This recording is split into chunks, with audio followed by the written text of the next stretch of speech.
સ્ટેટ્યુટ્સમાં ઘણા બધા ફેરફાર આવ્યા છે અને આપણે 3 નવા કાયદા અમલમાં મૂક્યા છે 1 જુલાઈથી.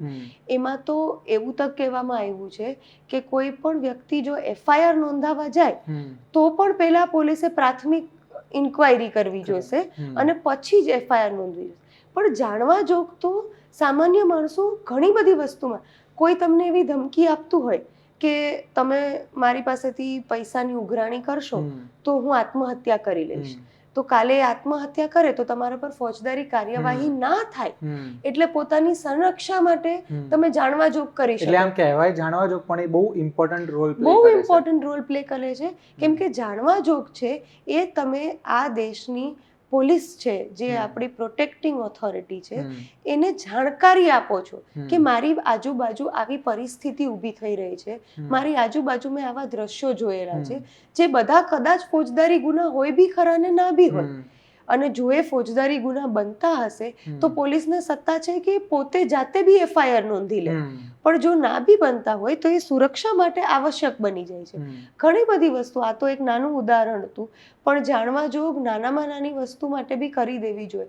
તમારા ઘરમાંથી ચોરી થાય છે તો એની કદાચ ચોરીની અમાઉન્ટ બહુ નાની છે એટલે તમને એ વસ્તુ માટે રિપોર્ટ કરવું જરૂરી નથી લાગતું કે તમારે એની સામે ફોજદારી કાર્યવાહી કરવી જરૂરી નથી લાગતી, પણ એક જાણવા જોગ કહી દો તો એ ચોરીની સામગ્રીથી બીજા કોઈ ફોજદારી ગુનામાં જેમને ચોરી કરી હોય એની સંડોવણી થાય તો કાલે ઉઠીને મુદ્દામાલ તમારો છે એ બાબતે તમે કોઈ જગ્યાએ ના ફસાવો. એટલે મારા હિસાબથી અને જાણવા જોગની બહુ સિમ્પલ પ્રોસિજર છે.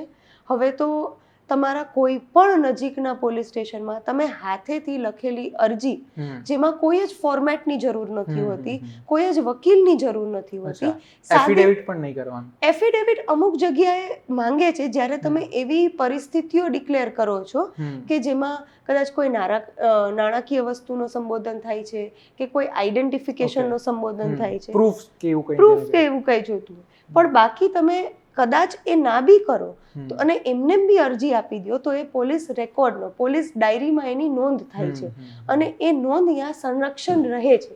એટલે કાલે ઉઠી કોઈ પણ કાર્યવાહી થાય કે કોઈ પણ પરિસ્થિતિ ઊભી થાય તો તમે તમારા બચાવમાં એ જાણવા જોગ વાપરી શકો છો. જવાની બી તસ્દી ના લેવી હોય તો RPAD પોસ્ટથી બી જાણવા જોગ મોકલાઈ શકે છે. એમાં તમારા પર્સનલ પ્રેઝન્સની કોઈ જરૂરત નથી. તો એ કોને સંબોધીને લખવાની હોય જાણવા જોગ? કોઈ પણ પોલીસ સ્ટેશનને સંબોધીને, અને ક્યાંય કે કોન્સ્ટેબલ, હેડ કોન્સ્ટેબલ એવું કાંઈ લખવાનું? કમિશનરને સંબોધીને લખી દો ને કોઈ પણ પોલીસ સ્ટેશનમાં ડિલિવર કરી દો. કમિશનર છે એ પોલીસ એજન્સીના હેડ છે તો એમને સંબોધીને લખેલી હોય, કોઈ પણ PI ને સંબોધીને લખેલી હોય કે એ સંબોધન તમે ખાલી પોલીસ સ્ટેશન લખેલું હોય તમને તો પણ વેલિડ ગણાય છે. એટલે એ જાણવા જોગ તો મારા હિસાબથી FIR થી બી વધારે મહત્વનો ભાગ ભજવે છે.